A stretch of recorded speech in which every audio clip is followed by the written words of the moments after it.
The dinner table at the Holt mansion could seat 20 people, but tonight there were only 4, and somehow the room still felt empty. Crystal chandeliers threw gold light across untouched food and expensive wine, and Edward Holt sat at the head of it all like a man presiding over his own funeral. Victor, his eldest son, hadn't looked up from his phone in 20 minutes. Diana, Victor's wife, was laughing at something on her screen, whispering to Victor with her hand over her mouth like they were teenagers passing notes in class. Claire, Edward's daughter, was pushing food around her plate with the vacant energy of someone enduring a waiting room. 3 people who had never wanted for anything a day in their lives, sitting in a room full of everything, wanting to be somewhere else. Rosa moved quietly around the edges of the room the way she always did, refilling glasses, removing dishes, invisible the way good help is trained to be invisible. She had worked in this house for 17 years and she still moved through it like a guest who was afraid of outstaying her welcome. When she reached Edward she paused, just briefly, and caught his eye, and gave him the small honest nod she always gave him, the kind of acknowledgement you give a person rather than an employer. It lasted half a second. Edward watched her disappear back into the kitchen and felt something heavy and unnameable settle in his chest. Dad, Victor set his phone face down on the table, which in Victor's language meant this was serious. The Meridian transfer. I need your signature by Thursday. The board is losing patience and frankly so am I. You mean the transfer that moves 40% of my company into your name? Victor smiled the way he always smiled when he was cornered, smooth and frictionless, a smile that had never once reached his eyes. Our company. We're family. Dad. Edward looked at him, then at Diana, already back on her phone, then at Claire, who had discovered something urgent on hers. He picked up his wine glass, took a slow deliberate sip, and said nothing at all. Let the silence do the work. Later that night he sat in his study with James, his lawyer, and the closest thing he had to a friend, with 2 glasses of whiskey between them and the city glittering 40 floors below through the floor-to-ceiling windows. Be honest with me, Edward said. He was still looking at the city, his back to the room. Not as my lawyer, as a man who's known me 30 years. Do you think my children love me, or do they love what they stand to inherit? James was quiet for long enough that the answer was already there before he opened his mouth. I think people show you who they truly are when there's absolutely nothing in it for them. He paused. I've never seen your children in that situation. Edward turned from the window. Something had shifted in his face, a decision forming behind his eyes the way weather forms on a horizon. Then let's create the situation.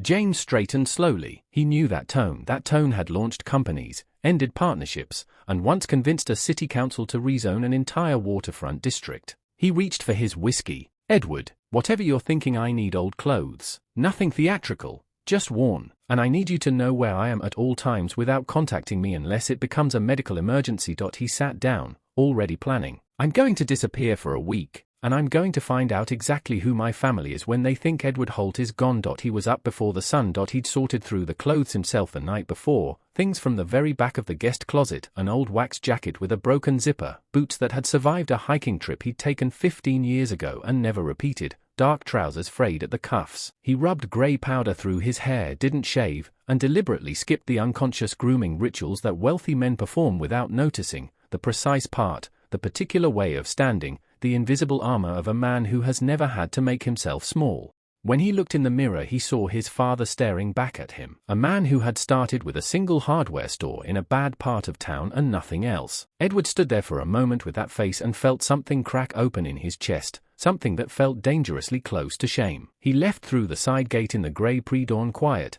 and the city swallowed him whole. The first day nearly broke him before anything dramatic even happened. That was the thing nobody understood about invisibility until they experienced it. It wasn't one big moment. It was 1,000 small ones, accumulating like water damage.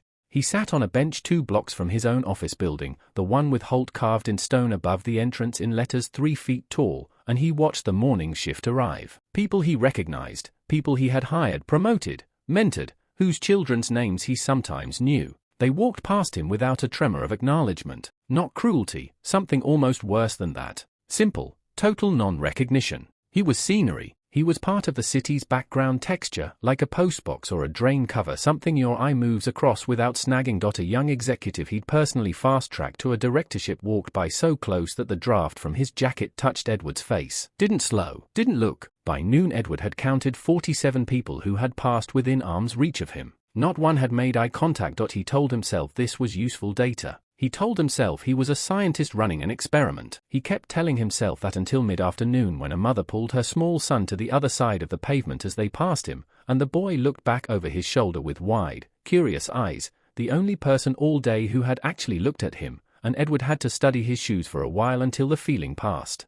He found Victor and Diana on the second day. He'd been watching the restaurant for an hour before they arrived, a place where the tasting menu cost more than Rosa made in a week. He was sitting on the steps of the building opposite, eating a bread roll he'd bought from a corner store, and when their car pulled up and they stepped out laughing, he felt his heartbeat change in a way he hadn't anticipated. Not nervousness exactly, something more fundamental, the fear of being truly seen or truly not seen, and not knowing which one would be worse. He stood and crossed the street. Victor was reaching for the restaurant door when Edward said his name. Just that, just Victor, the way he had said it 10,000 times across a lifetime of board meetings and birthday dinners and arguments and reconciliations and all the ordinary machinery of a father and son. Victor stopped. He turned. He looked at Edward and the moment of recognition was there. Edward saw it, a spark of something real moving across his son's face, there and gone in under a second like a match struck in wind. Diana saw it too. She moved first, sliding her arm firmly through Victor's. "Don't," she said quietly, not to Edward, to her husband. "Just keep moving, Victor." Edward took a step forward. "Son, look at me. I don't carry cash, man." Victor was already turning, his voice slipping into the particular tone people use to dismiss the unhoused, apologetic on the surface and absolutely final underneath. "Sorry, nothing I can do. I'm not asking for money. I'm asking you to look at my face." But they were already moving, Diana steering, Victor complying, and the restaurant door swung shut behind them and the street was just a street again. Edward stood on the pavement. Around him the city carried on completely indifferent. Cabs cutting corners, someone arguing into a phone, a food delivery cyclist weaving through it all. He stood very still in the middle of it and breathed. Then he turned and he walked for a long time, and he didn't let himself think about it. Claire was the following afternoon. He'd waited outside her yoga studio, watching the glass frontage, the expensive simplicity of it, and when she pushed through the door with a friend he stepped forward and said her name. She turned, and for a fraction of a second there was something in her eyes, something that might have been recognition if she had let it be. Instead she took a physical step backward, actually moved her body away from him, and the expression that replaced the uncertainty was one of open revulsion. "Oh my God, do not come near me." She grabbed her friend's arm. "These people are everywhere now, it's actually insane." She was already pulling her phone out. "I'm calling someone, Claire." His voice was quiet, almost gentle. "It's Dad." She didn't hear it, or chose not to. She was already walking, fast, talking to her friend in a low urgent voice, and the friend looked back once with a nervous expression and then they were gone around the corner and he was alone on the pavement outside a yoga studio with the sound of her voice still in his ears. He sat down on the curb. He was a 65-year-old man who had built an empire, who had put both of those people through schools that cost more per year than most families earned, who had attended every recital and graduation and crisis and come through for them every time in the only language he had ever known: money, security, provision. He had spoken that language fluently and constantly his entire adult life, and he sat on that curb and understood, maybe for the first time, that it had never been the language either of them actually needed to hear. He stayed on that curb for a long time. A few people glanced at him. Most didn't. By the fourth day something in him had shifted and it wasn't comfortable. The experiment had started as a controlled thing, deliberate and rational, a businessman running due diligence on his own life. But somewhere in the cold and the hunger and the days of being looked through rather than at, it had stopped being an experiment and started being an experience, and the difference between those two things was larger than he had imagined. He was cold in a way that didn't respond to willpower. He was hungry in a way that was distracting and constant, and he was lonely in a way that was entirely new to him, not the familiar loneliness of a powerful man surrounded by people who wanted things from him, but a raw loneliness, the loneliness of someone who had simply ceased to matter to the world around them. On the fifth morning a man tried to rob him. He was in an underpass near the river just after dawn, cutting through on his way to a food bank James had located for him, when two young men came up fast from behind and one of them shoved him hard from the right, slamming him into the concrete wall while the other went for his jacket pockets. Edward was bigger than he looked and had boxed seriously in his 40s, and instinct moved faster than thought. He caught the wrist that was reaching into his pocket, turned it hard, pivoted his weight, and the young man stumbled and went down. The other one backed off, reassessing the situation. "There's nothing in there worth what happens next," Edward said. His voice was controlled in the way it only got when he was genuinely angry. He was breathing hard but his hands were steady. The two of them looked at each other, then they walked away fast without saying anything. Edward leaned against the wall for a moment with his heart hammering. He reached into his jacket for the phone out of reflex, nearly called James, and stopped himself. He put it back. He straightened up, adjusted the jacket, and kept walking. But for the rest of that day something was different in the way he moved through the streets, more cautious, more aware of doorways and distances and the body language of strangers. He understood, in his muscles now rather than just his head, what it meant to be someone the city had no particular interest in protecting. He was sitting against the outer wall of a grocery store on the east side of the city late on the afternoon of the 5th day when he heard the rattling chain percussion of shopping carts being pushed across uneven concrete. A young man in a store uniform came around the corner wrestling a long line of them, leaning into the resistance with his whole body, unhurried and focused. He had his mother's cheekbones and his mother's quality of stillness. He was maybe 19. He got the carts aligned against the wall and turned around and saw Edward sitting there, and he didn't look away. Most people, Edward had learned this week, had a way of letting their gaze slide off you when you were sitting on the ground in worn clothes. A slight defocusing of the eyes, like adjusting a camera to blur the foreground. This young man didn't do that. He just looked, directly and openly, the way children look before they're taught not to. Then he went inside. Edward leaned his head back against the wall and closed his eyes. His feet ached. He'd walked 9 miles today. He heard footsteps returning. He opened his eyes and the young man was crouching in front of him, close enough that Edward could read his store name tag. Marco. He was holding a brown paper bag in one hand and a bottle of water in the other, and his expression was not pitying. There was nothing in it of the slightly theatrical sympathy people performed at charity dinners. It was just focused and human, a person who had seen something that needed doing and had gone and done it. Here, Marco said, extending the bag sandwich and some chips. It's not much but it's hot outside and you look like you haven't eaten. Edward looked at the bag and then at this young man's face and felt something move in his chest that was almost embarrassing in its force. He took the bag. Sit with me for a minute, Edward said. Marco checked his watch and sat down beside him on the concrete with the easy flexibility of someone 19 years old who had never had back problems, and he didn't make it weird and he didn't make it charitable. He just Saturday. Why did you come back? Edward said. Most people would have kept walking. Marco seemed to genuinely consider this like it was an interesting question rather than a loaded one. Because it's a thing my mom always said. You never know when it's the last chance you'll get to do something good for somebody. She said you don't get those moments back. He glanced at Edward. I wasn't going to use the next 15 minutes for anything more important than this. Edward opened the bag. There was a ham sandwich wrapped in wax paper, a small bag of chips, a chocolate bar with a corner missing where Marco had clearly already eaten some of it and then put it in anyway.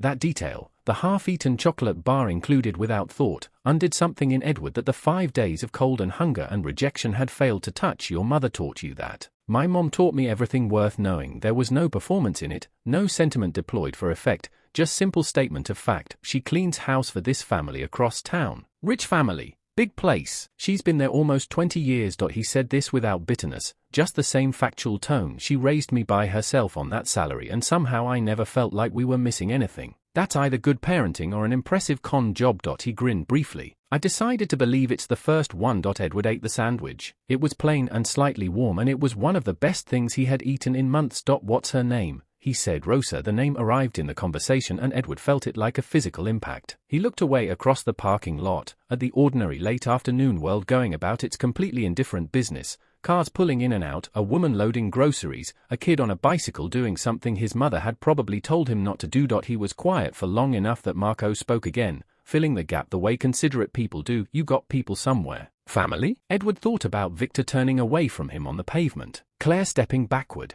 Diana's hand on Victor's arm, steering. I thought I did, he said. Marco nodded slowly, not pressing it. You working on getting back on your feet? Something like that. They sat together through the rest of Marco's break. Marco talked about the community college course he was saving toward, business administration. He'd been looking at it for 2 years and he was close now. He talked about a friend who'd started a landscaping company and might need a partner with organizational skills. He talked about his mother's cooking on Sunday evenings, the way the apartment smelled from the bottom of the stairwell, like the week was finally over and something good was waiting. He talked the way young people talk when they haven't yet had enough disappointments to make them guarded about hope. Edward listened and ate chips and said very little, which was unusual for a man who had spent for decades dominating every room he walked into. When Marco's break ended, he stood and brushed off his uniform and looked down at Edward with an expression that was entirely without condescension, just steady and direct, and he offered his hand. Edward shook it. The grip was firm and unhesitating. There's a shelter on 4th Street. Good people,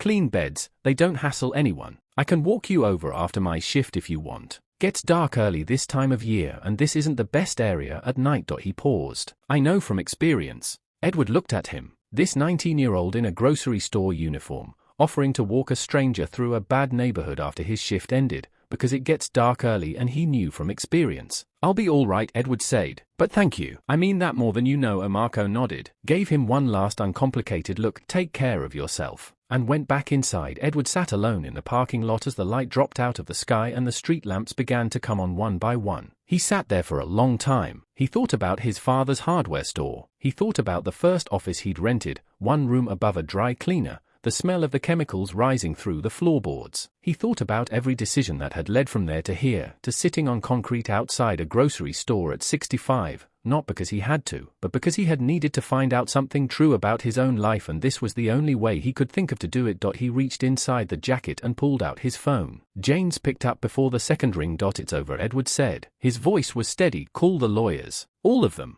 I'm changing everything. A pause on the line. How much is everything? All of it. I'll explain when I'm back. Just get them ready. He stood up slowly, bones protesting, and looked at the grocery store frontage for a moment. Then he turned and started walking. He gave himself a week before calling them back to the house. Not for the paperwork. James was efficient and ruthless in equal measure and had everything ready within 48 hours. The week was for himself, to sit inside what he had learned and let it settle into something he could act on without regret, without anger clouding the edges of decisions that needed to be clear. He also used the week to find out more about Marco. Not intrusively. He wasn't surveilling the boy, but James had resources, and within 2 days Edward had a complete picture. Marco Reyes, 19, no father on record, had worked 3 jobs simultaneously through high school to help his mother with rent. Straight-A student who had turned down a partial scholarship because the gap funding would have required Rosa to take a second job, and he had refused to let that happen. Currently enrolled part-time at the community college, paying out of pocket, studying 2 nights a week after his full-time shift. The landscaping friend's name was Danny Chen, 21. The business was called Green Line. They had 12 residential clients and needed capital to take on commercial accounts. Edward read all of this at his desk with his second cup of morning coffee and felt the specific satisfaction of a man who has found exactly where a resource should be deployed. When they came back to the house, they arrived in their separate ways, Victor and Diana together as always, unified in their couplehood the way people are when their shared interests require coordination. Claire alone, arriving last, already faintly impatient in the hallway. Edward was standing in the center of the main room when they came in, not behind a desk, not at the head of a table, just standing in the open space with James beside him and a stillness about him that made all 3 of them slow down and pay attention. They had all seen him angry before. This wasn't that. This was quieter than anger and considerably more dangerous. I was on the streets for 6 days, Edward said, without any introduction. No money, no identification, nothing with my name on it. Just a man in old clothes. The recalculation was visible on all 3 faces. I sat outside this house. I stood outside your restaurant, Victor. I was on the pavement outside your studio, Claire, and I spoke to you both. He let that sit for a moment. You didn't know me, or you knew me and made a different choice. I've thought about it all week and I genuinely cannot decide which one is worse. Victor opened his mouth and Edward held up one hand, a small gesture, barely a movement, and Victor closed it again. I was also robbed, Edward said. Not for sympathy, just fact, delivered the same way. 2 men in an underpass. I handled it, but that's not the point. The point is that in 6 days on the streets of this city, no one from this family, no one from my company, no one who has eaten at my table or cashed a check with my name on it, not one of them did a single thing that suggested they saw a human being when they looked at me. Diana shifted in her seat. Claire was very still. One person helped me. He was 19 years old, working a grocery store job, saving for college in the evenings. He gave me his lunch, sat with me on his break, and offered to walk me to a shelter after his shift because he was worried about me being alone after dark. Edward's voice was completely level. He has never in his life had a fraction of what you have all been given, and he was more generous in 15 minutes than anyone in this room has been in years. He looked toward the doorway. Rosa was standing there. She had come in from the kitchen, drawn by the sound of voices, still holding a dishcloth, and her face had the cautious, careful expression of a woman who has long understood that being summoned is rarely good news for people like her. Rosa. His voice changed on her name. Everyone in the room heard it. You have been in this house for 17 years. You have never asked for more than you were given, never complained, never taken a single thing that wasn't offered, and on a maid salary alone, you raised a son who is the most genuinely decent person I have encountered in longer than I want to admit. Rosa's hand came up slowly and pressed against her mouth. I met Marco 5 days ago. He didn't know who I was. That was the point. That was exactly the point. He had nothing to gain and no reason to stop, and he stopped. Edward looked at her steadily, and for a moment the formality dropped away entirely and he was just a man talking to another person. You should be proud of yourself, not of everything you've survived or endured, of him, because he is entirely your doing, and he is extraordinary. Rosa was crying now, silently, the particular crying of someone who has trained herself not to be a burden with her own emotions. James stepped forward and opened the folder.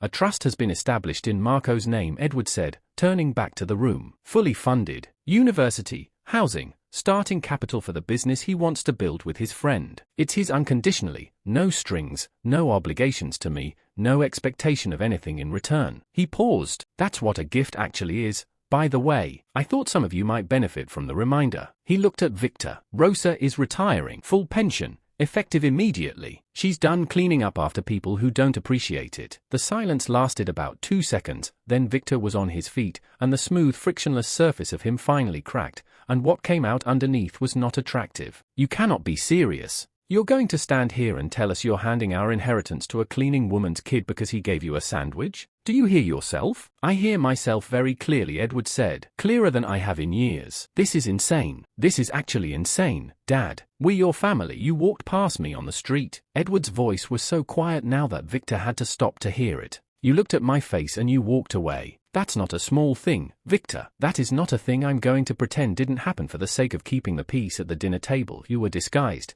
You didn't look like, I looked like someone who needed help. The words landed with a finality that ended that particular argument permanently. That was sufficient information for a 19-year-old boy with nothing. It was apparently insufficient for my own son. He found Marco the following Tuesday. Same parking lot, same shift, same chain rattle of carts being returned to the bay. Marco came around the corner doing the same job with the same unhurried focus and looked up and saw a man in a good suit walking toward him across the asphalt with an expression that was hard to read. He slowed. His eyes moved across Edward's face the way you search a word in a foreign language, knowing the meaning is somewhere just past your reach. The posture, the eyes, something about the way the man moved. Marco stopped walking entirely. His expression went through several things in quick succession and then settled into something that might best be described as a man discovering that the world is considerably stranger than he had been led to believe. No, Marco said. I'm afraid so. That was you, that was me. Marco stared at him for a long, unguarded moment, visibly processing, doing the mathematics of it,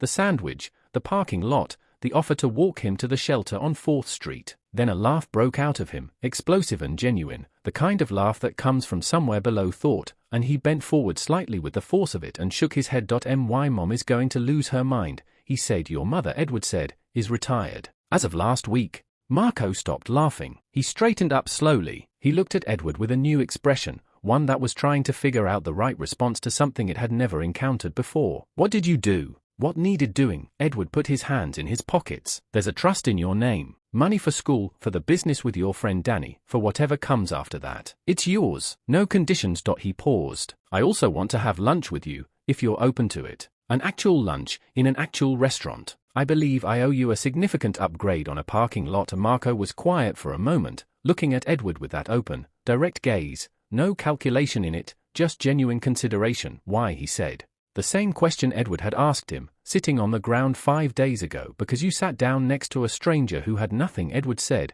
and you didn't make it a performance. You just did it. And I have been surrounded by people my whole adult life who only do things when there's an audience. He held Marco's gaze. I want to know how you turned out the way you did. I think there might be something in it that I need to learn. Marco looked at him for another moment. Then he glanced down at his uniform, back up at Edward, and the grin came back, slower this time but warmer. I get off at 6, he said. I'll be here at 6. Marco nodded and turned back to his carts, and Edward stood in the afternoon sun watching him work and felt, in the quiet center of a life that had accumulated enormous amounts of everything except this, the particular likeness of a man who has finally put something down that he didn't realize he'd been carrying.